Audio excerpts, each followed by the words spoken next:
আমরা 5 ভাই 3 বোন। আমার আব্বা যখন 2015 সালে ইন্তেকাল করে তখন আমরা 25 জন। আমার আব্বা তখন ইন্তেকাল করে নাই, ঘরের মধ্যে বিছানায় শোয়া। এই সময় 5 ভাই 3 বোন আর আমাদের ছেলে মেয়েরা, মানে আমার আব্বার নাতি নাতি মিলে 25 জন এই আল্লাহর কোরআন পড়তেছিলাম বাবার পাশে। একেবারে ছোট বাচ্চা যে কায়দা আমপারা শেষ করছে 30 পারা, শুধু এইটা, ওই বাচ্চাও পড়ছে। আমাদের ভাই বোনদের 25 জন বাচ্চা কোরআন পড়া অবস্থায় আমার আব্বার জান কবজ হইছে। আমি আমার মাকে জড়ায় ধরে বলছিলাম, মা, মুনকার নাকির প্রশ্ন করিলে আমার বাবা বলবে যে মুনকার নাকির আমার বংশের 25 জনকে আমার মাওলার কোরআন পড়া রাইখা এরপরে আমি কবরে আসছি। আমারে বুঝি জিগাও আমার রবকে। আমি রব না চিনলে আমার সন্তানকে দিন শিখাইতাম?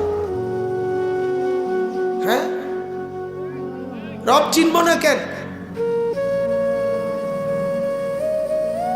হায় হায় হায়, ঘরের মধ্যে রঙিন টেলিভিশনের নর্তকীর ছবিওয়ালা রেখে আপনি কেমনে কবরে যাবেন চাচা?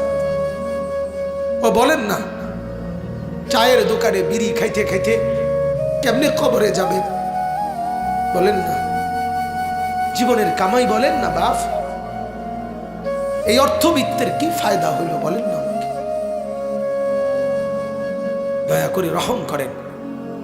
যুবক, তুমিও রহম করো, বাপ আপনারাও আপনাদের উপরে রহম করেন। হযরতে নূহ আলাইহিস সালাম, শুনতেছেন আমার কথা?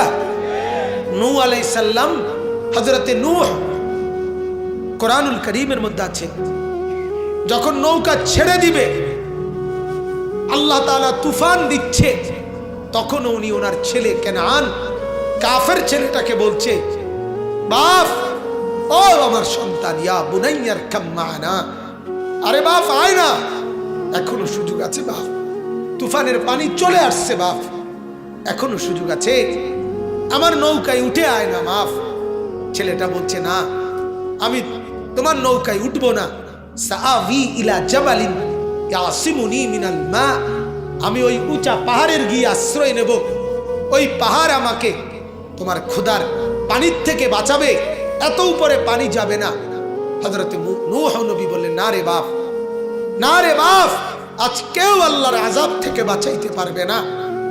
এভাবে টানাটানি কোরআনে আছে, বাপ টানতেছে, নৌকায় উঠাইতে ইমান পড়াইয়া, ছেলে ইমান আনেও না, উঠেও না, টানাটানির মধ্যে আল্লাহ তাআলা বলেন, ওয়া হালা বাইনাহুমাল মাউজু ফাকানা মিনাল মুগরাকিন, একটা জোরে পানির ঢেউ আসছে, এক ঢেউয়ে বাবার সন্তানকে চিরতরে আলাদা করে দিছে, সন্তান ডুবে গেছে। আল্লাহ পাক শিখাইছে, দেখো, এক বাবা তার সন্তানকে শেষ মুহূর্ত পর্যন্ত ঈমানের দিকে আনতে চেষ্টা করছে, এটা বাবার জিম্মাদারি, এটা বাবার কি? আমার ছেলে নামাজ পড়ে না হুজুর, আমি কিটা করতাম? না, আপনি বইয়া বইয়া চা দোয়ানে ফান খান আর বিড়ি খান, এটা আপনার বর্তমান কাম।